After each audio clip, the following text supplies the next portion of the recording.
regards himself as an ambassador for Chinese martial art, teaching all who will listen about the ways of the Chinese masters. Now, you told me earlier today that karate and jiu-jitsu are not the most powerful of the best forms of Oriental fighting. What is the most powerful of the best form?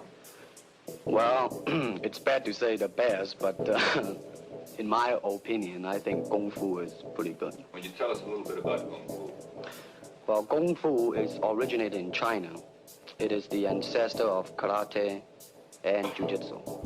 It's more of a complete system, and it's more fluid. By that I mean it's more flowing. There is continuity in movement instead of one movement, two movement, and then stop. I see. What's the difference between a Kung Fu punch and a karate punch?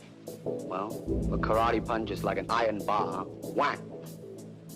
A Kung Fu punch is like an iron chain with an iron ball attached to the end, and it go whang, and it hurt inside. Okay.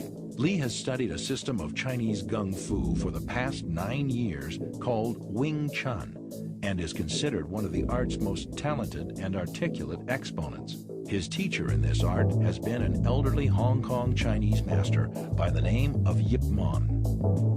Despite his proficiency in this style of Kung Fu, his study of philosophy has caused him to question. And now he begins to question why most martial artists, Chinese and otherwise, seem more concerned with preserving tradition than with looking more deeply into the matter to penetrate through to the ultimate truth of martial art.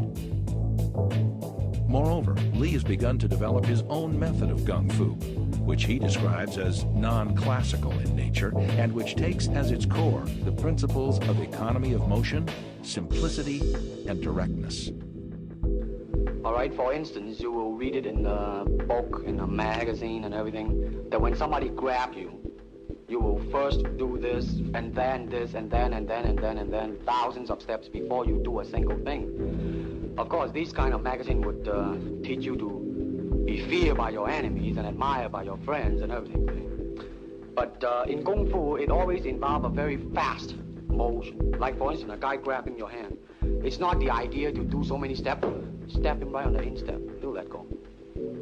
This is what we mean by simplicity. Same thing in striking and in everything. It has to be based on a very minimum motion so that everything would be directly expressed. One motion, and he's gone. Doing it gracefully, not to go, yelling and jumping all over him, but to do Both the American and Chinese martial art communities resent his iconoclasm. For such a young man to stand up against thousands of years of tradition and venerated authority is considered a direct threat to the status quo and its entrenched power base. Prior to Bruce's coming to this country, Kung Fu was alive in most all the Chinese community, but there was nothing taught to outsiders, basically. And Bruce came along, and with that basis of trying to create equality amongst all people, regardless of race, he chose to let anybody into his school, regardless of what color or race they were, as long as he knew what was in their heart was good and positive. Why he took them in, and like when he was down in San Francisco, where the Chinese community was much more like being in China, they took exception to it, and he had to fight his way out of it. In Oakland, he received a challenge from the San Francisco Chinese martial arts community, and the challenge read that Bruce, if he were to be defeated in this challenge, would have to cease teaching Caucasian or non-Chinese students. And the Chinese martial artist came over from San Francisco to Bruce's studio in Oakland, and a very formal challenge took place. I was present there. In fact, I was 8 months pregnant with Brandon, and James Lee was there. And this fight with this Chinese martial artist lasted about 3 minutes. It consisted of a lot of running, where the Chinese martial artist took off and started running around the room, and Bruce was pursuing him before Bruce finally got a hold of him and took him down to the floor and made him give up. And After the challenge ended, with the Chinese martial artists being soundly defeated and they all went away, Bruce won the right to teach anyone he wanted to. By February of 1967, Lee has 3 schools operating in Seattle, Oakland, and Los Angeles that teach his own interpretation of Kung Fu, based on his own investigations into the ultimate truth of unarmed combat. However, by now the young man is openly critical of the traditions and limitations he sees as inherent in the martial arts as they're currently being practiced in America. He believes they lack a solid grounding in reality, consisting of rehearsed self-defense routines that are employed in predictable and patternized rhythms. He notes that real combat is spontaneous, not rehearsed, and is made up of irregular or broken rhythm that a martial artist cannot anticipate, only respond to. Even the championship karate tournaments of the era are non-contact affairs, settled not on knockouts, but on an accumulation of points awarded for blows that never touch an opponent. A victory is determined by a team of judges who conclude which combatant would probably have hurt the other combatant the most had contact been allowed.